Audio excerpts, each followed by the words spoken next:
الحمد لله رب العالمين الرحمن الرحيم مالك يوم الدين إياك نعبد وإياك نستعين اهدنا الصراط المستقيم صراط الذين أنعمت عليهم غير المغضوب عليهم ولا الضالين بسم الله الرحمن الرحيم قل هو الله أحد الله الصمد لم يلد ولم يولد بسم الله الرحمن الرحيم لم يلد كفوا أحد بسم الله الرحمن الرحيم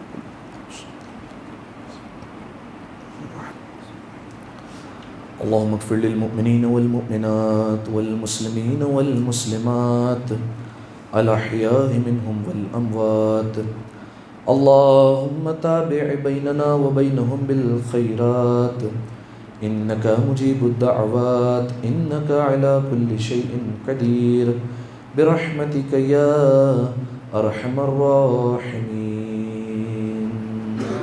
اللهم صل على محمد وعلى محمد. اعوذ باللہ من الشیطان اللعین الرجیم بسم اللہ الرحمن الرحیم الحمد للہ الذی یخلق ولم یخلق ویرزق ولا یرزق ویطعم ولا یطعم ثم الصلاة والسلام على عبدك ونبيك وصفيك ورسولك وخيرتك من الخلق أبي القاسم محمد اللهم صل على محمد وعلى أهل بيته الطيبين الطاهرين المعصومين المظلومين سيما ابن عمه علي عليه السلام وهو النبأ العظيم والصراط المستقيم والقرآن الكريم وهو الصديق الأكبر والفاروق الأعظم وحبل الله المتين وإمام المسلمين ووصي رسول رب العالمين واللعنة الدائمة على أعدائهم أجمعين أما بعد فقد قال رسول الله صلى الله عليه وآله وسلم ورأيت على أبواب النار وَقُلُّ عَلَى بَابٍ ثَلَاثُ كَلِمَاتٍ وَعَلَى الْبَابِ مَكْتُوبًا مَنْ رَجَا اللَّهِ سَعِدًا مَنْ خَافَ اللَّهَ أَمِنًا صلوات علی محمد وآل محمد اللہم صلی علی محمد وآل محمد. دعا سلامتی بسم اللہ الرحمن الرحیم اللہم کل ولیک الحجت ابن الحسن صلواتک علیہ وعلا آبائی فی هذه الساعة وفی کل ساعة ولیا وحافظا وقائدا وناصرا ودلیلا وعینا حتى تسكنه أرزك طوعا وتمتعه فيها طويلا اللهم صل على محمد. ایک دفعہ اس سے بہتر مل کر بآواز بلند صلوات پڑھیں. اللهم صل على محمد وآل جزاکم اللہ. سامعین محترم، عزیزان گرامی قدر، مسلسل شبہ جمعہ کی مجالس میں جس موضوع سخن پر ہم گفتگو کر رہے ہیں وہ ہے سفر آخرت. بحمد خدا اور بتائید محمد و آل محمد 44 تقاریر اس موضوع پر الحمدللہ ہماری مکمل ہو چکی ہے اور آج ہم اپنے 45ویں مرحلے میں داخل ہو رہے ہیں. سامعین محترم، گفتگو ہماری مرحلہ قیامت پر ہو رہی ہے اور آپ کی خدمت میں ابتداءً اس بات کو بیان کیا تھا کہ اہل بیت علیہ السلام کی روایات سے اور احادیث سے یہی ثابت ہوتا ہے کہ سفر آخرت بالکل دنیاوی سفر کی طرح نہیں ہے. کچھ چیزوں میں یہ سفر مشابہت ضرور رکھتا ہے. جیسے بالفرض دنیا کے سفر میں اگر ہم نکلتے ہیں تو کہیں نہ کہیں ہمارا اسٹے ہوتا ہے، کہیں نہ کہیں ہمیں رکنا ہوتا ہے، کچھ منزلیں ہوتی ہیں جہاں پر ہمارا ٹھہراؤ ہوتا ہے. بالکل ویسے ہی سفر آخرت میں بھی ہے کہ کچھ منزلیں ہیں جہاں پر انسان نے رکنا ہے اور ٹھہراؤ اس کا وہاں پر لازمی ہوگا. جن میں سے کچھ منزلیں آپ کی خدمت میں بیان کی تھی، جیسے قبر ہے پہلی منزل، دوسری منزل ہے برزخ جہاں پر انسان کو لازمی رکنا ہے، اور پھر تیسری منزل جس پر ہماری گفتگو ہو رہی ہے وہ ہے قیامت۔ اور آپ کی خدمت میں بیان کیا تھا کہ قیامت وہ مرحلہ ہے کہ جس میں ایک دن کتنے سالوں کے برابر ہے؟ 50,000 سال کے برابر ہے، اور اس میں کئی مرحلے ہیں، کئی جو ہے وہ امتحان گاہیں ہیں، کئی جو ہے وہ اسٹاپس ہوں گے جہاں پر انسان کو رکنا ہے اور ٹھہراؤ ہوگا انسان کا۔ جیسے بالفرض قیامت میں اگر انسان آئے گا تو میں نے آپ کی خدمت میں بیان کیا کہ ہر آنے والے کا انداز ایک نہیں ہے، ٹھیک ہے، ہر کسی کو لائے جانے کا انداز ایک نہیں ہوگا۔ بعض انسان ہوں گے بڑا انہیں پروٹوکول دیا جائے گا، بڑے وی آئی پی طریقے سے سواریوں پر بٹھا کر، آس پاس فرشتے ہوں گے، نعمتیں ان پر برس رہی ہوگی، رحمتیں مسلسل ہوں گی پروردگار عالم کی، اور بڑے جو ہے وہ پروٹوکول سے انہیں میدان قیامت میں لا کر عزت و احترام کے ساتھ کہیں پر بٹھایا جائے گا یا کہیں پر کھڑا کیا جائے گا۔ تو یہ کچھ لوگوں کے آنے کا انداز ہوگا۔ بعض لوگ ایسے ہوں گے کہ جن کے لیے یہ پروٹوکول نہیں ہوگا، جن کو اگر میدان قیامت میں لائیں گے تو ان کو گھسیٹتے ہوئے لائیں گے، مارتے ہوئے لائیں گے، اور فرشتے جو ہے وہ گرز مارتے ہوئے لائیں گے اور پھر قیامت کے میدان میں لا کر کھڑا کر دیں گے۔ تو یہ پہلا مرحلہ ہے کہ میدان قیامت میں آنے کی کیفیت کیا ہے۔ پھر دوسرا مرحلہ آتا ہے، وہ آتا ہے اعمال نامے کا، کہ جب انسان کو اعمال نامے دیے جائیں گے تو کتنے طریقے سے اعمال نامے دیے جائیں گے؟ 3 طریقے سے۔ کچھ لوگ ایسے ہوں گے کہ جن کو سیدھے ہاتھ میں نامہ اعمال دیا جائے گا، یہ ہے خوش نصیب لوگ۔ کچھ لوگ ہوں گے جن کو بائیں ہاتھ میں یعنی الٹے ہاتھ میں اعمال نامہ دیا جائے گا، اور کچھ لوگ ایسے ہوں گے کہ جن کو پشت سے اعمال نامہ دیا جائے گا اور پھر ان کے ہاتھوں میں جو ہے وہ پکڑایا جائے گا۔ اس کے بعد حساب و کتاب کا مرحلہ آئے گا، اور حساب و کتاب کے لیے ایک ایک بندے کا نام لے کر اعلان کیا جائے گا اور کہا جائے گا فلاں ابن فلاں حاضر ہو جائے اور اس کا حساب و کتاب ابھی لے آ جانا ہے۔ تو آپ کی خدمت میں بیان کیا تھا میں نے کہ یہ وہ مرحلہ ہوگا کہ جہاں پر لوگ، کیونکہ اعمال نامے تو مل چکے ہیں، اپنا اپنا حال تو پڑھ چکے ہیں، سب جو ہے وہ ثواب بھی لکھا ہوا ہے، عذاب بھی لکھا ہوا ہے، ساری نیکیاں بھی لکھی ہیں، گناہ بھی لکھے ہیں، ہر نیکی اور گناہ کے نیچے جو ہے وہ اس کا اثر بھی لکھا ہوا ہے کہ کیا ہونے والا ہے۔ اور اس کے بعد جو ہے وہ حساب و کتاب کے لیے جب نام لیا جائے گا تو کچھ لوگ ایسے ہوں گے جو پروردگار عالم کی بارگاہ میں کہیں گے کہ پالنے والے ہمیں اٹھا کر ایسے ہی جہنم میں پھینک دے، لیکن ہم اس ذلت سے بچنا چاہتے ہیں اور ہم لوگوں کے سامنے رسوا نہیں ہونا چاہتے۔ حساب و کتاب کا مرحلہ ہے۔ اس کے بعد میزان کا مرحلہ ہے، پھر پل صراط کا مرحلہ ہوگا کہ کچھ لوگ ایسے ہوں گے کہ جو نور کی رفتار سے گزرتے ہوئے جنت پہنچ جائیں گے، کچھ لوگ ایسے ہوں گے جو گرتے پڑتے جو ہے وہ جہنم میں گریں گے، اپنا عذاب بھگتیں گے، پھر انہیں اٹھایا جائے گا، پھر جنت کی طرف پہنچیں گے۔ کچھ لوگ ایسے ہوں گے جو ہمیشہ ہمیشہ کے لیے جہنم میں پڑے رہیں گے۔ یہ وہی لوگ ہوں گے جن کے دلوں میں اہل بیت علیہ السلام کا بغض ہوگا، یہ وہیں پر ہمیشہ ہمیشہ کے لیے رہنے والے۔ یہاں تک مرحلے آپ کی خدمت میں بیان کیے تھے۔ اس کے بعد ہماری گفتگو شروع ہوئی تھی جنت اور جہنم کے حوالے سے۔ وہ جنت کے بارے میں آپ کی خدمت میں بیان کیا تھا کہ جنت کے کتنے دروازے ہیں؟ کتنے؟ 7 8 دروازے، ٹھیک ہے۔ جنت کے ہیں 8 دروازے اور جہنم کے کتنے؟ 7، ٹھیک ہے۔ پروردگار عالم کی رحمت ہمیشہ زیادہ ہوتی ہے، اسی لیے جنت کے 8 دروازے رکھے اور جہنم کے 7 رکھے، ایک دروازہ کم رکھا، لہذا جہنم کے 7 دروازے اور جنت کے ہیں 8 دروازے۔ اور آپ کی خدمت میں بیان کیا کہ جنت کے جو 8 دروازے ہیں ان پر کوئی نہ کوئی جو ہے وہ کلمہ لکھا ہوا ہے اور کوئی نہ کوئی جو ہے وہ باتیں لکھی ہوئی ہے۔ اچھا توجہ اگر میری طرف رہے اور جو ہے وہ مسلسل جو ہے وہ آپ میری طرف متوجہ رہ گئے تو زیادہ بہتر ہے۔ جو افراد جو ہے وہ باہر دیکھ رہے ہیں یا موبائل چھوڑ دیں تو ان کی بڑی مہربانی ہوگی۔ ایک دفعہ پھر مل کر باواز بلند صلوات پڑھ دیں، اللہم صلی علی محمد وعلی محمد، جزاکم اللہ۔ تو جنت کے 8 دروازے، 8 دروازے پر کچھ کلمے لکھے ہوئے ہیں، 4 باتیں لکھی ہوئی ہیں جنت کے ہر دروازے پر، وہ آپ کی خدمت میں الحمدللہ بیان کر دی۔ اب جنت کی تو جو ہے وہ بات ختم ہوئی، اب آئیے جہنم پر۔ جہنم کے دروازے بھی ہیں، ان پر بھی کچھ نہ کچھ لکھا ہوا ہے اور ان پر کچھ نہ کچھ باتیں لکھی ہوئی ہیں۔ ابتدا میں جب یہ روایت شروع کی تھی ہم نے تو آپ کی خدمت میں بیان کر دیا گیا تھا کہ رسول اللہ جب معراج پر گئے تھے اور رسول اللہ نے جنت اور جہنم کے دروازے دیکھے تھے، اور رسول اللہ نے جب ان پر یہ باتیں پڑھی تو رسول اللہ نے کہا کہ یہ جتنے کلمات ہیں یہ پوری دنیا سے اور دنیا میں جو ہے ان سب سے بہتر ہے۔ اگر کسی نے ان پر عمل کر لیا تو اس کے لیے خیر ہی خیر ہے، یعنی وہ کامیاب ہو گیا انسان جس نے ان باتوں پر عمل کر لیا اور اس پر جو ہے وہ اس نے امپلیمنٹ کر لیا، اگر ان باتوں پر اس نے عمل پیرا ہو گیا وہ۔ تو جنت کے دروازوں کی تو بات جو ہے وہ مکمل ہوئی۔ اب آئیے جہنم کے دروازے پر۔ دیکھیے یہ جو جہنم ہے اس کے بارے میں آپ کی خدمت میں بیان کیا تھا کہ جتنی دعائیں ہماری ہیں ان میں ایک بات ہم نے جو ہے وہ کامن دیکھی، چاہے آپ صحیفہ سجادیہ کی دعائیں اٹھائیں، چاہے آپ جو ہے وہ نہج البلاغہ میں جو مولا کی مختصر دعائیں ہیں اس کو اٹھا لیں، یا آپ جو ہے وہ دعائے جوشن کبیر، دعائے مجیر، جو دعائیں اٹھانی ہے آپ کو، دعائے عرفہ اٹھانی ہے، آپ ان میں دیکھیں کہ آپ کو ایک بات ملے گی، پالنے والے جہنم سے نجات دے دے، ہماری گردن کو جہنم سے تو نجات عطا کر دینا، ٹھیک ہے۔ کیونکہ آپ کی خدمت میں بیان کیا کہ جہنم میں چھوٹے سے چھوٹا عذاب بھی ہے، وہ کتنے سالوں کا ہے؟ 70 سال کا، ٹھیک ہے، یا 70,000 سال کا، بعض روایتوں کے مطابق کہ اتنے سال تک جو ہے وہ انسانوں کو رہنا ہے۔ ایک روایت سنیے پھر میں جو ہے وہ یہاں پر دروازوں کے حوالے سے گفتگو کرتا ہوں۔ ایک دفعہ صلوات پڑھیں مل کر باواز بلند، اللہم صلی علی محمد محمد، جزاکم اللہ۔ روایت کے جملے کہ رسول اللہ بیٹھے ہوئے تھے مسجد نبوی میں، رسول مسجد میں تشریف رکھتے ہیں، رسول اللہ کے ارد گرد کچھ اصحاب ہے، بڑی توجہ چاہ رہا ہوں اس روایت پر، کچھ اصحاب رسول اللہ کے ارد گرد بیٹھے ہوئے. جبرائیل امین نازل ہوئے اور ایک آیت لے کر اترے. وہ کون سی آیت؟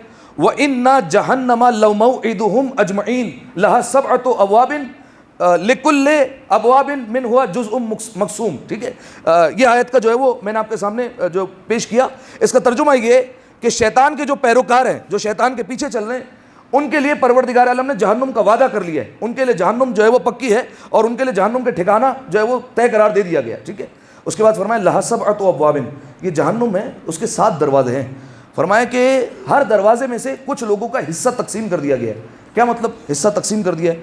اس کا مطلب یہ ہے کہ ہر دروازے سے جو انسان داخل ہوگا نا, خاص طبقہ ہوگا جو جہنم کے دروازوں سے لے جائے گا. بالفرض ایک دروازے کے بارے میں ملتا ہے کہ ایک دروازہ پروردگار عالم نے ایسا رکھا ہے کہ جس سے فقط ان لوگوں کو لے جایا جائے گا جو اہل بیت علیہ السلام کے دشمن ہوں گے, جنہوں نے اہل بیت علیہ السلام کو اذیت دی, جنہوں نے اہل بیت علیہ السلام کا خون بہایا, ان کو ایک دروازے سے لے جایا جائے گا. اس طریقے سے ہر دروازے کا خاصہ الگ الگ ہے کہ کس دروازے سے کن لوگوں کو لے جایا جائے گا اور جہنم میں ان کو جو ہے وہ پھینکا جائے گا. جب یہ آیت اتری تو رسول اللہ نے جب یہ آیت سنی تو رسول اللہ رونے لگے. اچھا, اب آپ جانتے ہیں کہ بعض آیتیں اترتی تھی تو رسول اللہ خوشی کا اظہار کرتے تھے, بعض آیتیں اترتی تھی تو رسول اللہ رونے لگتے تھے. لیکن خاص طور پر وہ آیتیں کہ جن میں جہنم کا بیان ہو اور جن میں آخرت کی بات کی گئی ہو, تو وہاں رسول اللہ کی حالت غیر ہو جاتی تھی اور رسول اللہ کی آنکھوں سے مسلسل آنسو بہنے لگتے تھے. اسی لیے رسول اللہ کی جو ہے وہ ایک حدیث ہے, رسول اللہ نے فرمایا شیبتنی ہود و اخواتها, مجھے قرآن کے کچھ سوروں نے بوڑھا کر دیا ہے, قرآن کے کچھ سوروں نے مجھ پر بڑھاپا طاری کر دیا ہے. کون کون سے سورے؟ فرمایا ہود, ایک تو سورہ ہود ہے, وہ اخواتها, اور فرمایا ان کی جو اخوات ہے یعنی ہود, جو سورہ ہود کی بہنیں ہیں, اس سے ملتی جلتی سوریں, انہوں نے مجھے بوڑھا کر دیا ہے. وہ کون سی سوریں؟ سورہ واقعہ ہے, سورہ مرسلات ہے, سورہ اما یتسالون ہے, اذا الشمس کورت ہے. یہ وہ سوریں ہیں رسول اللہ نے کہا ان سوروں نے مجھے بوڑھا کر دیا. کیوں بوڑھا کر دیا ان سوروں نے؟ ان سوروں میں ایسا کیا ہے؟ کیونکہ ان سوروں میں پروردگار عالم نے قیامت کا احوال بیان کیا ہے, ان سوروں میں پروردگار عالم نے قیامت کا تذکرہ کیا ہے. رسول اللہ نے فرمایا یہ وہ سوریں جنہوں نے مجھے بوڑھا کر کے رکھ دیا ہے. اب جب یہ آیت اتری تو رسول اللہ زاروں قطار رونے لگے. ایک صحابی آ رہا ہے, یا رسول اللہ کیا بات ہے, رو کیوں رہے؟ کوئی جواب نہیں آ رہا رسول اللہ کی طرف سے, کسی کو کوئی جواب نہیں دیا جا رہا. پھر کچھ دیر بعد دیکھا, پھر رسول اللہ رو رہے ہیں, پھر کوئی صحابی آگے بڑھ رہا ہے, یا رسول اللہ کیا بات ہے, لیکن رسول اللہ کسی کو جواب نہیں دے رہے. ایک صحابی اٹھا اور فوراً گیا وہ دروازہ فاطمہ پر اور آیا اور آ کر جناب شہزادی کونین کے پاس پہنچا. اس کا مقصد کیا تھا؟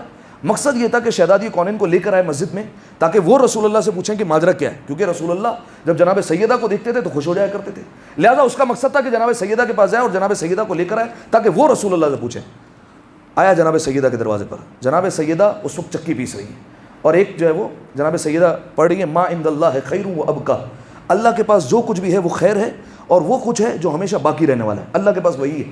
یہ جناب سیدہ چکی چلا رہی ہیں اور جو ہے وہ اس آیت کی تلاوت کر رہی ہیں بار بار. اس نے سارا ماجرا سنایا اور کہا کہ کوئی آیت اتری ہے, رسول اللہ نے اب تک ہمیں آیت بتائی نہیں ہے, لیکن رسول اللہ اس آیت کو سن کر زارو قطار رو رہے ہیں. آپ اگر آ جائیں مسجد میں اور آپ پوچھ لیں تو یقیناً رسول اللہ آپ کو بتائیں گے کہ کیا وجہ ہے. تو شہزادی کونین سمجھ گئی اور کہا کہ یقیناً میرے بابا پر کوئی ایسی آیت اتری ہے جو قیامت کے حوالے سے ہے, جو آخرت کے متعلق ہے, ایسی کوئی آیت آئی ہے. شہزادی کونین گھر سے آنا چاہتی ہے, شہزادی نے ابا لی اور وہ ابا اوڑی کہ جس پر مسلسل جگہ جگہ پیوند لگے ہوئے ہیں, ٹھیک ہے, کھجور کی چھالوں کے پیوند لگے ہوئے ہیں جگہ جگہ پر. شہزادی نے وہ چادر پہنی اور آئی. جب صحابہ نے آتے ہوئے دیکھا تو جناب سلمان کی نگاہ پڑ گئی. جناب سلمان اس وقت جناب شہزادی کونین کی حالت دیکھ کر رونے لگے اور شہزادی کونین کو دیکھ کر روتے روتے یہ کہہ رہے تھے کیا نصیب ہے محمد کی بیٹی کا کہ دنیا بھر کے سلاطین کے بادشاہ, جو بڑی بڑی سلطنت والے ہیں, جو بڑے بڑے دنیا کے بادشاہ ہیں, ان کی بیٹیاں جب گھر سے نکلے تو زرق برق لباس پہن کر نکلے اور عالیشان لباس پہن کر جایا کرتی ہیں. اور کیا ہے فاطمہ جو کائنات کے سب سے بڑے رسول کی بیٹی ہے, وہ جب مسجد میں آتی ہے تو پھر ایسا عبایا یا ایسا برقع پہنتی ہے کہ جس پر جگہ جگہ پیوند لگے ہوئے. تو جناب سلمان زاروں قطار رونے لگے. تو شہزادی کونین نے سب سے پہلے آپ جانتے ہیں آ کر کیا کہا؟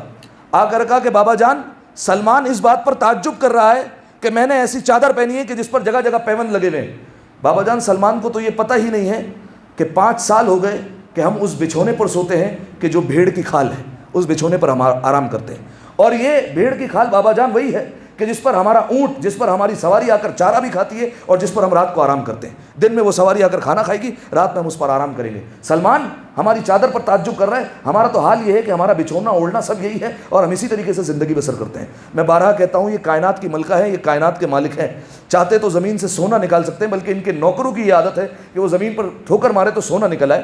یہ اچھے طریقے سے زندگی بسر کرتے ہیں. لیکن اہل بیت علیہ السلام کا یہی فرامین ہے کہ انہوں نے دنیا کو چھوڑا ہے پروردگار عالم کے لیے اور آخرت کو اختیار کر لیا ہے اور آخرت کو اپنے ہاتھ میں لے لیا ہے. یہ صرف ہمیں سکھانے کے لیے تھا کہ انہوں نے اس طریقے سے زندگی بسر کر کے بتائی ہمیں. تو شہزادی کونین نے جب یہ کہا تو بابا جان سے فوراً جو ہے وہ مخاطب ہوئی اور کہنے لگی کہ بابا جان بات کیا ہے؟ ابھی مجھے کسی صحابی نے بتایا کہ آپ رو رہے تھے, وجہ کیا ہے؟ آپ کی آنکھوں سے آنسو جاری کیوں ہیں؟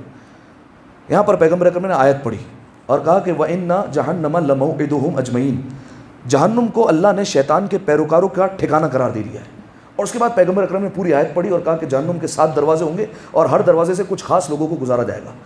روایت کے جملے فَسَقَطَتْ عَلَى وَجْهِهِ, فاطمہ زہرا منہ کے بل زمین پر گر پڑی, ٹھیک ہے, اور کھڑے نہیں رہ سکی. جناب سیدہ کونین آنکھوں سے آنسو جاری ہو گئے. اب دیکھیے کائنات کا رسول ہے, جب آیت پڑھے گا ہم جیسے گنہگار پڑھیں تو سامنے والوں کو اثر نہ ہو, بات سمجھ میں آتی ہے. کائنات کا سچا رسول جب پڑھ کر سنائیں اور سامنے بھی ہو فاطمہ جیسی بیٹی, اور جب وہ حقیقت کو سمجھ سکتی ہے کہ اس آیت میں پروردگار عالم کیا کہہ رہا ہے, اور جن کی نگاہوں کے سامنے سارا جو ہے وہ قیامت کا منظر ہو, تو وہ یہ یقیناً محسوس کر سکتی ہیں. تو جیسے ہی سنا فسقطت علی وجہی, منہ کے بل زمین پر گری, اور پھر ایک جملہ کا الویل ثم ویل لمن دخل النار, ویل ہو افسوس ہو اس پر جو بندہ جہنم میں داخل ہو جائے, افسوس ہو اس بندے پر. یعنی کیا مطلب؟ پروردگار عالم نے دنیا میں بھیج دیا اور ساری چیزیں تعلیمات جو ہے وہ بتا دی کہ دیکھو تمہیں یہ دنیا میں کر کے آنا ہے. اس کے بعد فرمایا کہ افسوس ہے اس فرد پر کہ جس کو سب کچھ پتا تھا اس کے بعد بھی جہنم میں ڈال دیا گیا اور جہنم میں اسے پھینک دیا گیا. افسوس ہو اس پر. جناب سلمان نے جب یہ آیت سنی, جناب سلمان رونے لگے. اب دیکھیے تشبیہات اصحاب کی جو با معرفت ہوتے ہیں. کاش میں ایک گوسفند ہوتا اور مجھے ذبح کر دیا گیا ہوتا اور میں یہ جہنم کی باتیں نہ سنتا ہوتا. ابو ذر نے کہا کاش میں اس دنیا میں ہی نہ آتا جو مجھے دوزخ کی یہ آیت سننا پڑتی. مقداد نے کہا کاش میں کوئی پرندہ ہوتا جو ایک ریگستان میں رہا کرتا تاکہ اس کا حساب و کتاب تو نہ لیا جاتا اور کم از کم میں جہنم کی یہ آیت سننے سے بچ جاتا. امیر المومنین نے کہا کہ کاش میں دنیا میں نہ آتا اور میں جہنم کی باتیں نہ سنتا. اس کے بعد امیر المومنین کا فرمان سنیے اگر اس پر آپ توجہ کر سکیں. مولا نے فرمایا واہ بعدا سفرا, کتنا طویل ہے سفر, یہ سفر آخرت کتنا طویل ہے. آپ دیکھیے ہم جو ہے وہ سمجھتے ہیں کچھ دنوں کی بات ہے, برزخ میں ہزاروں لاکھوں سال لگ جائیں گے ایک بندے کو باہر نکلتے, ٹھیک ہے. جناب آدم کے زمانے سے لے کر اب تک لوگ کہاں پر ہیں؟ عالم برزخ میں. انہیں جو ہے وہ وادیوں سے گزر رہے ہیں, انہیں عذاب سے گزر رہے ہیں یا انہیں نعمتوں سے گزر رہے ہیں. ہر بندے کے اوپر جو ہے وہ منحصر ہے. لہذا فرمایا واہ بعدا سفر, کتنا طویل سفر, واہ قلت زادہ, کتنا کم سامان ہے, ٹھیک ہے, کتنا کم سامان ہے اور کتنا طویل سفر ہے. سفر میں ہوتا یہ کہ انسان سفر کے حساب سے سامان لے کر چلتا ہے. فرمایا لیکن دنیا میں کیا ہے؟ الناس نیام, لوگ سو رہے ہیں. اذا ماتوا انتبہوا, جب مریں گے تو جاگیں گے. مر جائیں گے تو پھر انہیں پتہ چلے گا کہ ہم کہاں تھے اور کس غفلت کی دنیا میں جو ہے وہ زندگی گزار رہے تھے اور کہاں ہم جی رہے تھے. فرمایا بہت طویل سفر ہے, زیادہ سفر بہت کم ہے. اس کے بعد فرمایا مولا نے جہنم کے حوالے سے فرمایا جہنم وہ جگہ ہے, فرمایا مرضا لا یعادہم, فرمایا جب اللہ جہنم میں پھینکے گا نا تو کچھ لوگ ایسے ہوں گے جہنم میں جانے کی وجہ سے بیمار ہو جائیں گے. یعنی وہاں پر بھی بیماری کا کانسیپٹ ہے, ٹھیک ہے, یہ حدیث بتا رہی ہے. فرمایا جب جہنم میں ڈالا جائے گا مریض ہو جائیں گے. لا یعادہم, لیکن کیسے مریض ہوں گے؟ ان کی کوئی عیادت کے لیے نہیں آئے گا, کوئی ان کے پوچھنے ہی نہیں آئے گا. فرمایا کیسے لوگ ہوں گے کہ جو فریاد کریں گے لیکن ان کی کوئی فریاد سننے والا نہیں ہوگا. فرمایا اس کے بعد ان کی غذا اور پانی کیا ہے؟ فرمایا آگ جہنم کی وہی غذا ہے, کھولتا ہوا پانی ان کے لیے جو ہے وہ مشروب ہوگا, وہی پانی انہیں زبردستی پلایا جائے گا. ٹھیک ہے, پیاس تو لگے گی نا, جب پانی کا مطالبہ کریں گے تو کچھ تو پلایا جائے گا. اگر دنیا میں ہم جو ہے وہ تھوڑا سا گرم پانی حلق سے نیچے اتر جائے, ہفتے بھر تک جو ہے وہ تکلیف رہتی ہے کہ گلے میں جو ہے وہ خراش محسوس ہو رہی ہے. کھولتا ہوا پانی زبردستی ان کے حلق میں جو ہے وہ انڈیلا جائے گا, پیو اسی پانی کو اور مزہ چکو. اس کے بعد فرمایا کہ کتنے طبقات میں وہ کروٹیں بدلتے رہیں گے لیکن انہیں کوئی سکون میسر آنے والا نہیں ہے. ٹھیک ہے, یہ مولا نے جو ہے وہ جہنم کا مختصر احوال جو ہے وہ بیان کیا کہ جہنم میں کیا کیا ہوگا. ٹھیک ہے, اب آئیے اس روایت پر. رسول اللہ کہتے ہیں وَرَأَيْتُ عَلَىٰ أَبْوَابِ النَّارِ, میں نے دیکھا جہنم کے دروازوں کو مکتوباً عَلَىٰ الْبَابِ الْأَوَّلِ, میں نے دیکھا پہلے دروازے پر لکھا ہوا تھا. اور کتنے کلمات تھے؟ 3 کلمات. جنت کے ہر دروازے پر کتنی باتیں تھیں؟ 4 باتیں تھیں. جہنم کے ہر دروازے پر کتنی باتیں؟ 3 باتیں. پہلی بات من رج اللہ سعیدہ, فرمایا پہلی بات یہ ہے کہ جس نے امید اللہ سے رکھی وہ کامیاب ہو گیا. ٹھیک ہے, پہلی بات, جو اللہ سے امید رکھے گا وہ کامیاب ہو جائے گا اور اسے جو ہے وہ کامیابی مل گئی. چھٹے امام جعفر صادق علیہ الصلوۃ والسلام, اللہم صلی علی محمد علیہ محمد. بس 3 یہ باتیں سننی ہے اور اس کی مختصر سی تشریح سنیے اور اجازت دیجیے. چھٹے امام کا زمانہ ہے. مولا کے زمانے میں ایک صحابی ہے جس کا نام ہے ابن عجلان. ایسا زمانہ آ گیا کہ اس کے پاس کچھ بھی نہ رہا, سب ہاتھ سے چلا گیا, جتنا رزق تھا پروردگار عالم کی طرف سے دیا ہوا سب ہاتھ سے نکل گیا. ٹھیک ہے, بھروسہ تو نہیں ہوتا. ایک وقت وہ ہوتا ہے کہ انسان کے پاس ہاتھ میں سب کچھ ہوتا ہے, دوسرا پل وہ ہوتا ہے کہ پروردگار عالم جو ہے وہ سب لے لیتا ہے. ایسے جو ہے وہ انسان پر اتار چڑھاؤ آتے رہتے ہیں. سب کچھ جو ہے وہ اس سے لے لیا گیا, اس کے پاس جو ہے وہ پھوٹی کوڑی بھی نہ بچی. یہ روایت کے الفاظ ہیں. حتیٰ کہ لوگوں کے قرضے اس پر چڑھ گئے, دوسروں سے مانگ مانگ کر اپنی زندگی گزارا تھا, مقروض ہو گیا لوگوں کا قرضدار ہو گیا. اب جو ہے وہ جب پریشان ہوا اور لوگ ظاہر ہے مسلسل اس کے دروازے پر آ رہے ہیں مانگنے کے لیے, ہمارا قرضہ واپس کرو, ہمارے پیسے واپس کرو, اور مسلسل لوگ جو ہے وہ اس کو آ کر ڈانٹ ڈپٹ کر رہے ہیں. اب اس سے برداشت نہیں ہوا. اس نے فوراً سوچا کہ حاکم مدینہ جو اس وقت مدینے کا حاکم ہے وہ میرا رشتہ دار لگتا ہے کسی رشتے سے, تو اس سے چل کر مدد مانگ لیتے ہیں اور اس سے چل کر پوچھتے ہیں کہ شاید وہ مدد کر دے. تو چلا اور جا رہا تھا حاکم مدینہ کے پاس کے درمیان میں چھٹے امام کا چچا زاد بھائی, چھٹے امام کے چچا کا بیٹا, فرسٹ کزن مولا کا, وہ مل گیا رستے میں. کہا کہ کہاں جا رہے ہو؟ اس نے اپنی ساری حالت بتائی, اور ظاہر ہے اس کو جانتا ہے کہ یہ محمد ابن عجلان ایک وقت تھا کہ اس کے پاس سب کچھ تھا, اب وہ پل آ گیا کہ اس کے پاس کچھ بھی نہ رہا. کہا کہ کہاں جا رہے ہو؟ کہا حاکم مدینہ کے پاس, شاید کچھ مدد مل جائے اور امداد ہو جائے وہاں سے. کہا کہ دیکھو میں نے اپنے ابن ام سے یعنی چچا زاد بھائی سے, چھٹے امام سے, میں نے 2 احادیث قدسیہ سنی ہیں, وہ سن لو, اس کے بعد اگر تمہارا دل کرے تو چلے جانا. احادیث قدسی تو آپ جانتے ہیں نا کسے کہتے ہیں, کہ جو قرآن نہیں ہے لیکن اللہ کا کلام ہے, قرآن کا حصہ نہیں ہے لیکن پروردگار عالم کا کلام ہے وہ. کہا اچھا وہ سنا دو, کیا ہے وہ کلام؟ کہا کہ پروردگار عالم نے کہا 2 حدیثیں سنیے گا. کہا 2 حدیثیں. یہ پہلی حدیث, کہا کہ اللہ نے فرمایا مجھے میری عزت و جلالت کی قسم جو میرے علاوہ کسی اور سے امید رکھے گا میں اس کی امید کو توڑ کے رکھ دوں گا. ٹھیک ہے, میرے علاوہ اگر کسی اور سے امید رکھتا ہے, ایک تو ہے کہ اللہ والوں سے امید رکھے جن کو اللہ نے وسیلہ بنایا وہ الگ ہے, لیکن اگر اللہ کے علاوہ کسی اور سے امید رکھی, کسی اور بندے کے پاس جا کر جو ہے وہ مانگنا شروع کیا. اسی لیے روایت میں آپ دیکھیے کہ جہاں یہ کہا گیا ہے کہ مومن ایک دوسرے کے مومن کی مدد کرے, وہیں دوسری روایت میں یہ بھی کہا گیا ہے خبردار مومن وہ نہیں ہوتا جو کسی کے سامنے ہاتھ پھیلائے, مومن وہ ہو ہی نہیں سکتا جو کسی کے سامنے ہاتھ پھیلا دے اور جا کر مدد مانگے. ٹھیک ہے, لہذا کہا کہ پروردگار عالم نے اپنی عزت و جلالت کی قسم کھا کر کہا ہے کیا کہ میں اس کی امید کو توڑ دوں گا جو میرے علاوہ کسی اور سے امید رکھے. اچھا اور دوسری حدیث؟ کا دوسری حدیث یہ کہ پروردگار عالم نے کہا ہے میرے بندو جب میں تجھے بغیر مانگے اتنا عطا کر دیتا ہوں, اگر تو 2 پل میرے پاس آ کر بیٹھ کر مانگ لے گا تو کیا تجھے عطا نہیں کروں گا. یہ دوسری حدیث. ٹھیک ہے, یعنی انسان غور کر لے کہ بغیر مانگے ہوئے اللہ نے 2 آنکھیں دی ہیں دیکھنے کے لیے. ٹھیک ہے, اب جا کر دیکھیے گا, نیٹ پر سرچ کیجیے گا, یہ ایک کیمرہ ہوتا ہے آج کتنے جو ہے وہ ہائی پکسل کا کیمرہ آ گیا, اور یہ آنکھیں کتنی جو ہے وہ اس میں پکسل موجود ہے. ٹھیک ہے, اور کہاں تک دیکھ سکتی ہے اور کیا کیا اس میں جو ہے وہ خصوصیات موجود ہیں. بغیر مانگے دی نا اللہ نے. یہ کان سننے کے لیے یہ اللہ نے جو ہے وہ بغیر مانگے عطا کر دی. سب سے بڑھ کر علی کی محبت پر بغیر مانگے پیدا کر دیا نا یار. ٹھیک ہے, بغیر مانگے علی کی محبت دے دی, بغیر مانگے عزادار گھرانے میں پیدا کر دیا. بچپن سے ہی سنتے یا حسین سنتے ہوئے جو ہے وہ بڑے ہو گئے, یا علی کہتے ہوئے بڑے ہو گئے. یہ جو ہے وہ پروردگار عالم کی نعمتیں کم تھی, پروردگار عالم نے بغیر مانگے دے دیا, اور کہا کہ جب بغیر مانگے میں اتنا دے سکتا ہوں, اگر 2 گھڑی میرے پاس آ جائے اور مانگ لے تو کیا میرا فضل و کرم محدود ہے جو میں تجھے عطا نہیں کروں گا؟ میرا تو خزانہ وہ ہے جو لامحدود ہے. ایک دفعہ ہاتھ ہو جا اور مصلے پر بیٹھ تو جا, مجھ سے مانگ لے, میں تجھے عطا کر دوں گا. جب یہ 2 حدیثیں سنی اور حدیث قدسی تھی, وہ محمد ابن عجلان وہ کہتا ہے چھٹے امام کے چچا زاد بھائی کو, یہ 2 حدیثیں مجھے دوبارہ سنا دیں. کیوں؟ کہا کہ یہ میرے دل پر اثر کر گئی ہے.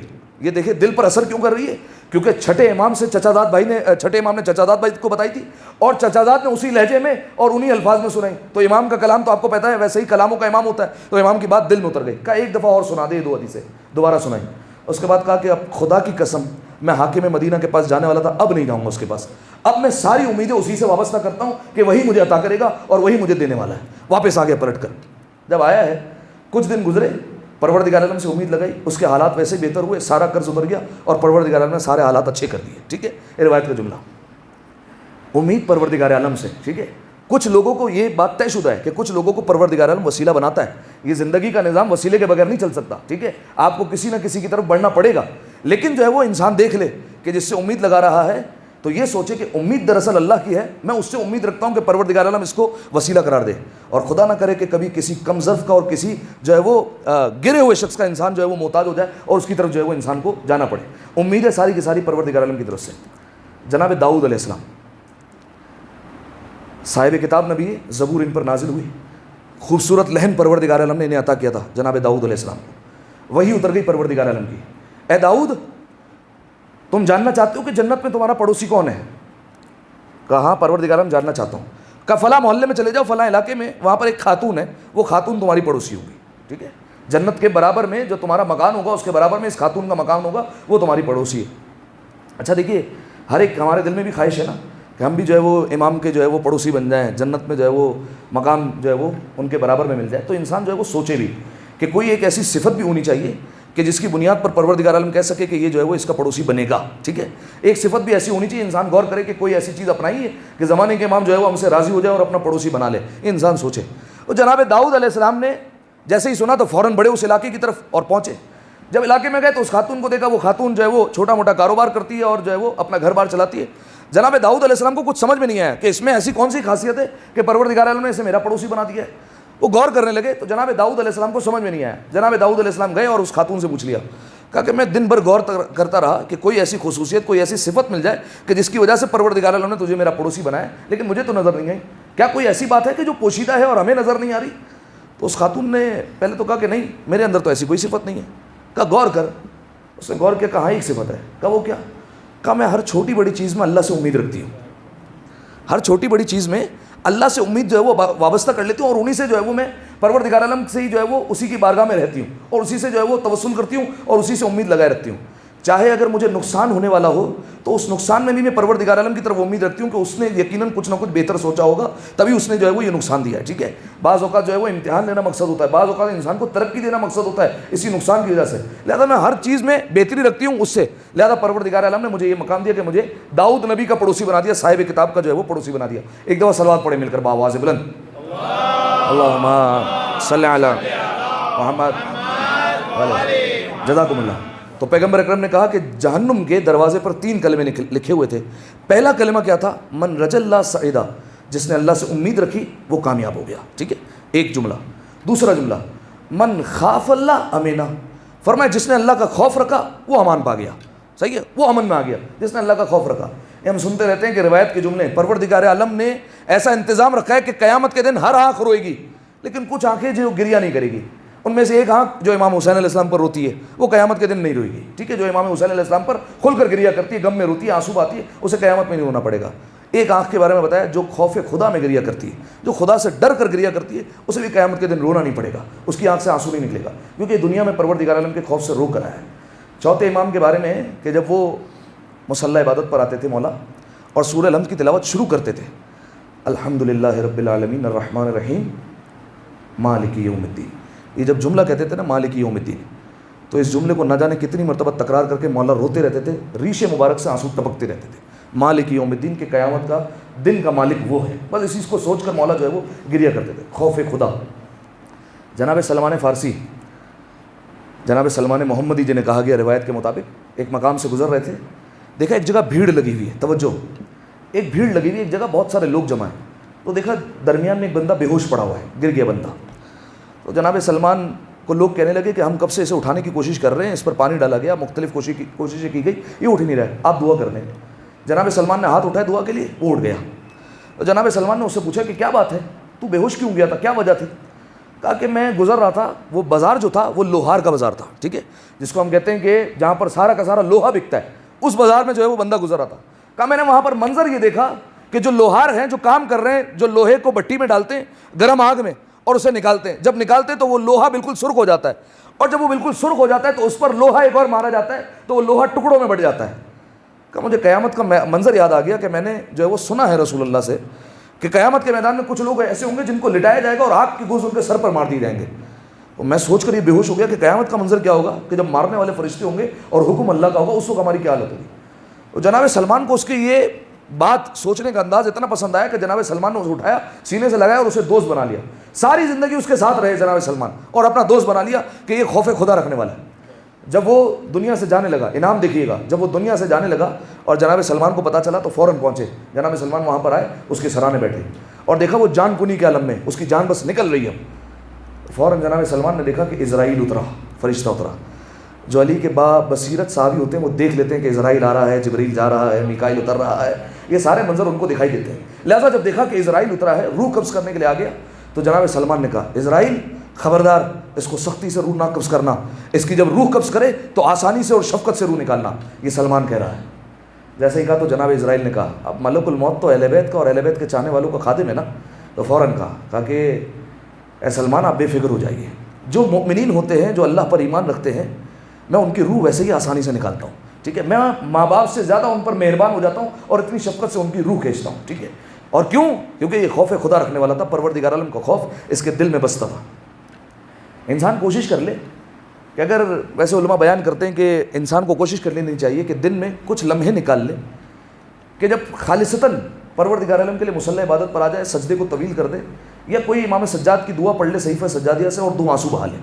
کوشش کرنی چاہیے انسان کو کہ کوئی مختصر دعا سے آغاز کرے، لیکن ایسا کرے کہ کوئی خوف جو ہے وہ دل میں پیدا ہو جائے، ٹھیک ہے. اس طریقے سے جو ہے وہ انسان کو کوشش کرنی چاہیے. اور خوف آ جائے تو پھر کیا کہنے. روایت کے جملے کہ امیر المومنین کے پاس ایک شخص آیا، مولا کا چاہنے والا تھا. مولا کے پاس جب پہنچا تو مولا کے پاس آ کر کہتا ہے کہ مولا میں نے ایک گناہ کیا ہے، مجھ سے فلاں بہت بڑا گناہ سرزد ہو گیا. روایت میں ذکر ہے، میں ذکر نہیں کر رہا ہوں. بہت بڑا گناہ مجھ سے سرزد ہو گیا. مولا نے کہا دیوانہ ہو گیا ہوگا تو، کس طریقے کی باتیں کر رہے ہیں، جا یہاں سے. مولا کا یہ طریقہ کار تھا کہ فوراً سزا نہیں دیتے تھے، مہلت دیکھتے تھے کہ تاکہ یہ خود جا کر توبہ کر لے. جب کہا تو چلا گیا، دوسرے دن پھر آ گیا. مطلب میں یقین سے کہہ رہا ہوں مجھ سے گناہ ہوا ہے اور میں نے اپنے ہوش و آواز میں جان بوجھ کر گناہ کیا. مولا مجھے پاک کر دیں، آپ سزا دے دیں تاکہ میں دنیا میں ہی پاک ہو جاؤں، آخرت کی آگ کو برداشت نہیں کر سکوں گا، یہیں پر سزا دے دیں. مولا نے کہا واپس جا. تیسرا دن پھر آ گیا، مولا نے پھر پلٹا دیا. چوتھے دن جب آیا تو مولا نے کہا کہ دیکھ اب جب تو نے 4 دفعہ اقرار کر لیا، اب تجھ پر سزا جو ہے وہ لازم ہو گئی، اب تجھ پر حد جاری ہوگی. مولا میں تیار ہوں. کیا چاہتا ہے؟ کہ پاک ہونا چاہتا ہوں کہ مکمل طور پر پاک ہو جاؤں، جب اس دنیا سے جاؤں تو اس گناہ سے پاک ہوں، پروردگار عالم کی بارگاہ میں پہنچوں تو یہ گناہ میرے ذمہ نہ ہو، تاکہ وہ مجھے عذاب نہ دے اور اس کی بارگاہ میں سرخرو ہو کر پہنچوں. اچھا. مولا نے کہا 3 سزائیں ہیں، 3 سزا میں سے ایک کا انتخاب کر لے. کہا کیا؟ کہ یا تو میں اپنی تلوار اٹھاتا ہوں ذوالفقار اور تیری گردن مار دیتا ہوں بھی، ٹھیک ہے، جہاں تک تلوار جائے یہ تیرا اپنا نصیب ہے، میری تلوار جہاں تک پہنچ جائے. یہ پہلی سزا ہے. کا دوسری سزا یہ کہ تیرے ہاتھ پیر باندھ کر پہاڑ کی چوٹی سے تجھے پھینک دیا جائے. بچ گیا تو بچ گیا، لیکن اگر نہ بچا تو تیری سزا ہو گئی. اور تیسرا یہ کہ زندگی میں ہی تجھے آگ روشن کر کے جلا دیا جائے. کہ مولا میں تیار ہوں، لیکن آپ یہ بتائیے ان تینوں میں سے سخت سزا کون سی ہے؟ مولا نے کہا آگ کا جلانا. آگ کا جلانا سب سے زیادہ سخت ہے.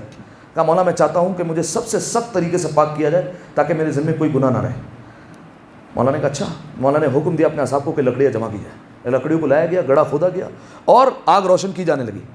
اس نے کہا کہ مولا بس 2 رکعت نماز پڑھنے کی اگر مہلت مل جائے مجھے، 2 رکعت نماز پڑھنا چاہتا ہوں. مولا نے کہا کہ میں نے تجھے مہلت دی. آیا مصلی عبادت پر 2 رکعت نماز پڑھی. دیکھیے میں نے پہلے ہی کہا ہے کہ اگر ایک سجدہ بھی انسان کا قبول ہو جائے تو کامیاب ہے وہ، ٹھیک ہے. قیامت کے دن لوگوں کو پتہ چلے گا ایک رکوع ہمارا قبول ہو گیا، کامیاب ہے وہ. 2 رکعت خالصتاً پروردگار عالم کے لیے آ گیا مصلی پر اور کھڑا ہو گیا. پروردگار عالم کی بارگاہ میں اس نے نماز پڑھی. نماز ختم کر کے ہاتھوں کو اٹھایا اور کہا کہ پالنے والے میں تیرے نبی کے چچازاد کے پاس آیا تھا اور میں نے گزارش کری تھی کہ مجھے پاک کر دے. انہوں نے مجھے 3 جو ہے وہ آپشنز دیے، 3 طریقے بتائے، ان میں سے میں نے سخت ترین طریقے کا انتخاب کیا ہے تاکہ تو مجھے معاف کر دے. مجھ سے بہت بڑا گناہ ہوا ہے، میں معافی چاہتا ہوں اور تجھ سے معافی کی امید رکھتا ہوں اور اس سزا کا اختیار کرتا ہوں، تو مجھے معاف کر دے. جیسے اس نے یہ کہا اٹھا اور مولا کو کہا میں مولا سزا کے لیے تیار ہوں. مولا نے کہا جا گڑھے میں بیٹھ جا. گڑھے میں بیٹھا اور مولا نے حکم دیا کہ ہر طرف سے آگ کو روشن کر دیا جائے. آگ روشن کی گئی.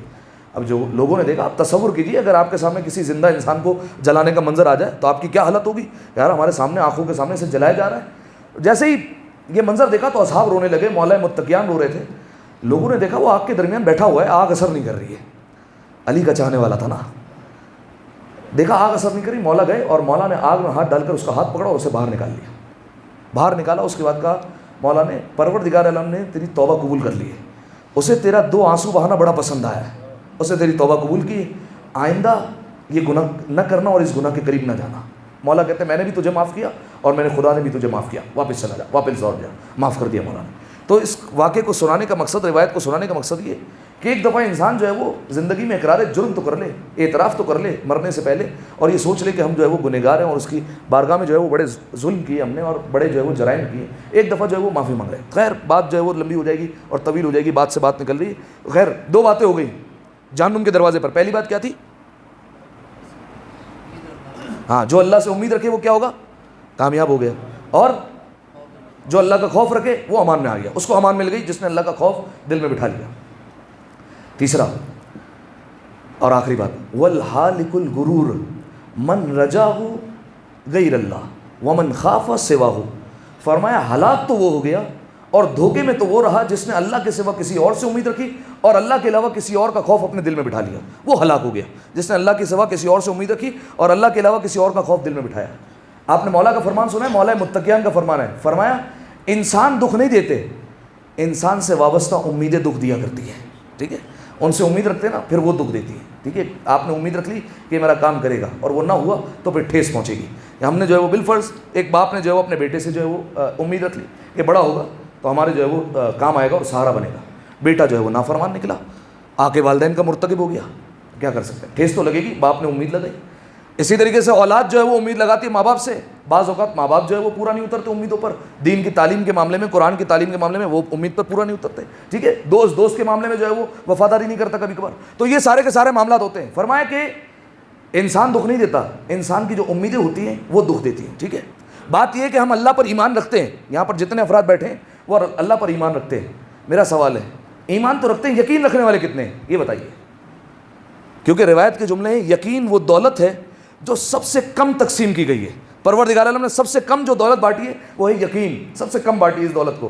ایمان سب کو ملا ہے جتنے یہاں پر بیٹھے ہیں، یقین سب کو نہیں ملا ہوگا، ٹھیک ہے. یقین ہو سکتا ہے کسی کے دامن میں ایک ذرہ آ گیا ہو. ایک روایت پیش کی تھی میں نے آپ کے سامنے، یقین کے بھی اسٹیجز ہے. رسول اللہ کی بارگاہ میں کسی نے کہا تھا کہ جناب عیسیٰ علیہ السلام کیا پانی پر چلا کرتے تھے؟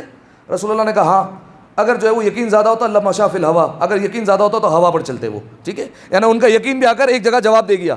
جناب ابراہیم پالنے والے مجھے دکھا دے تو مردے کو زندہ کیسے کرتا ہے، ایک جگہ آ کر یقین جواب دے گیا. لیکن ایک ایسا بھی تھا جس نے کہا کہ اگر میری آنکھوں کے آگے سے تمام تر پردے ہٹا دیے جائیں تو میری جو ہے وہ یقین میں ذرہ برابر بھی اضافہ نہیں ہوگا. امیر المومنین، ٹھیک ہے. تو یقین وہ دولت جو سب سے کم تقسیم کی ہے پروردگار عالم نے. ہم یہاں پر سب بیٹھے ہیں، ایمان ہے، لیکن ہو سکتا ہے سب کو یقین نہ ہو. ایک مثال دوں آپ کو، اس سے جو ہے وہ زیادہ آپ جو ہے وہ اندازہ لگا سکیں گے. ایک مثال دیتا ہوں. ایک شخص تھا، آپ جانتے ہیں کچھ لوگ ریاضت کے ذریعے سے، پریکٹس کے ذریعے سے کئی چیزوں پر جو ہے وہ عبور حاصل کر لیتے ہیں اور بہت جو ہے وہ زیادہ اسٹنٹس دکھانے پر قدرت رکھ لیتے ہیں.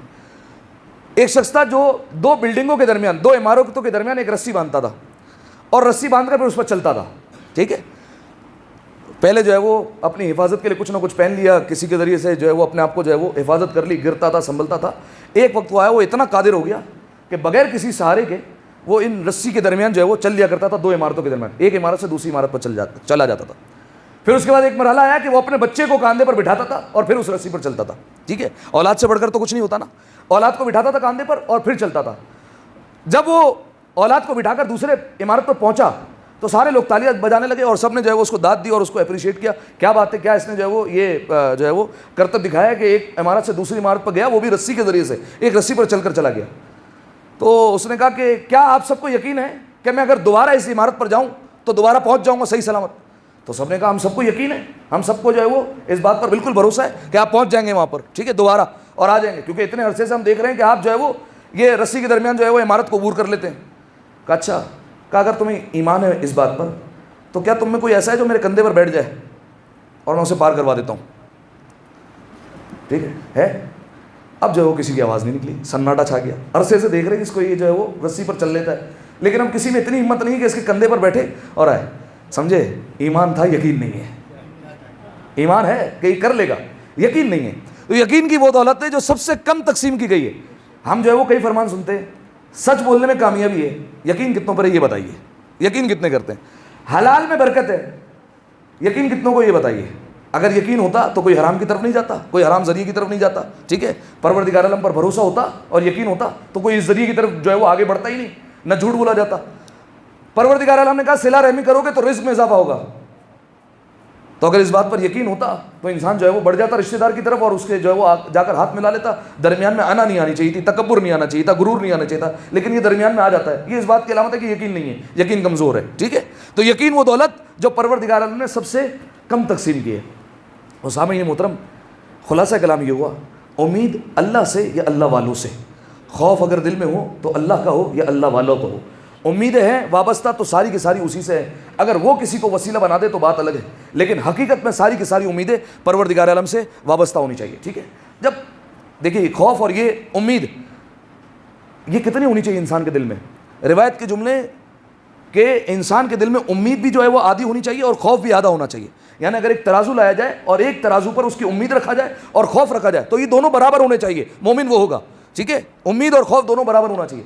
بعض لوگ امید میں بہت آگے بڑھ جاتے ہیں. یعنی کیا مطلب؟ ارے جو بھی کرتے رہو اللہ جنت میں ڈال دے گا، بڑا غفور الرحیم ہے وہ، صحیح ہے. یہ ہے بہت زیادہ امید. ایک ہوتا ہے کہ بہت زیادہ خوف ہوتا ہے، اللہ مجھے تو جنت میں جو ہے وہ ڈال ہی نہیں سکتا، جہنم میں ہی بھیگے گا مجھے، صحیح ہے. تو یہ ہے خوف کی زیادتی. مولا نے کہا کہ امید اور خوف دونوں برابر ہوگا. مومن کا اگر دل دیکھو گے امید اور خوف دونوں برابر نظر آئے گی. پھر مولا نے مثال دی کہ اگر قیامت کے دن یہ پہنچا اور پروردگار عالم نے اعلان کر دیا کہ میں نے تمام مخلوق کو اٹھا کر جنت میں ڈال دیا ہے سوائے ایک کے, تو یہ مومن وہ ہوگا جو یہ کہے گا کہ وہ ایک میں ہی ہوں, کہ جس کو اللہ نے جنت میں نہیں ڈالا ہے. ٹھیک ہے. اور اگر اللہ کہے کہ میں نے تمام مخلوقات کو اٹھا کر جو ہے وہ معذرت, اگر اللہ کہے کہ تمام مخلوقات کو میں جنت میں نہیں ڈالوں گا صرف ایک کو ڈالوں گا, تو یہ امید رکھے گا کہ میں وہی ہوں جو جنت میں جائے گا. اور اگر اللہ یہ کہے کہ میں نے تمام مخلوقات کو اٹھا کر جو ہے وہ جنت میں جہنم سے امان دے رہا ہوں لیکن ایک شخص کو امان نہیں دوں گا, تو یہ وہ ہوگا جو یہ کہے گا کہ میں ہی وہ ہوں کہ جس کو اٹھا کر اللہ جو ہے وہ جہنم میں پھینکنے والا ہے. امید بھی برابر اور خوف بھی برابر. ایک دفعہ صلوات پڑھیں مل کر بآواز بلند, اللہم صلی علی محمد. بس ایک لطیف بات پر جو ہے وہ بات کا اختتام کرتے ہیں. جناب سلمان ایک جگہ سے گزر رہے تھے, ایک جگہ اصحاب کی دعوت تھی, سارے پہنچے ہوئے تھے کھانا کھانے, تو جب وہاں پر گئے تو کھانا وغیرہ کھا کے نکلے ہوں گے سارے. تو جب آئے رستے پر تو دیکھا رستے پر شیر آ گیا. پرانا زمانہ تھا, کوئی پنجرے ونجرے تو ہوتے نہیں تھے, جنگل سے شیر آ گیا. اور آپ نے سنا ہوگا جیسے کربلا میں بھی مقام ہے, مقام شیر فضا کا. ٹھیک ہے. تو یہ شیر کی بھی پوری تاریخ ہے کہ پہلے امام حسین علیہ السلام کے ساتھ رہا کرتا تھا, پوری تاریخ ہے کی. تو خیر شیر آ گیا سڑک پر. جب سڑک پر آیا تو سارے اصحاب ڈرنے لگے اور سارے بھاگے شیر کو دیکھ کر. تو جناب سلمان جو ہے وہ دعوت سے نکل رہے تھے. تو جناب سلمان نے کہا کیا بات ہے, ابھی تو سارے کھانا کھا کے نکلے, دوبارہ سارے آ گئے ادھر, کیا بات ہے؟ وہ کہا کہ سلمان شیر آ گیا ہے رستے پہ. جناب سلمان آیا اور جناب سلمان نے شیر کو دیکھا, علی کے شیر نے شیر کو دیکھا. اب دیکھا تو روایت عجیب ہے, آئے جناب سلمان اور شیر کا کان پکڑا اور جنگل میں چھوڑ کر آئے جا کر. ٹھیک ہے. تو سارے اصحاب جو ہے وہ پریشان ہو گئے, دانتوں میں انگلیاں دبا کر بیٹھ گئے, یہ کیا کر دیا جناب سلمان نے.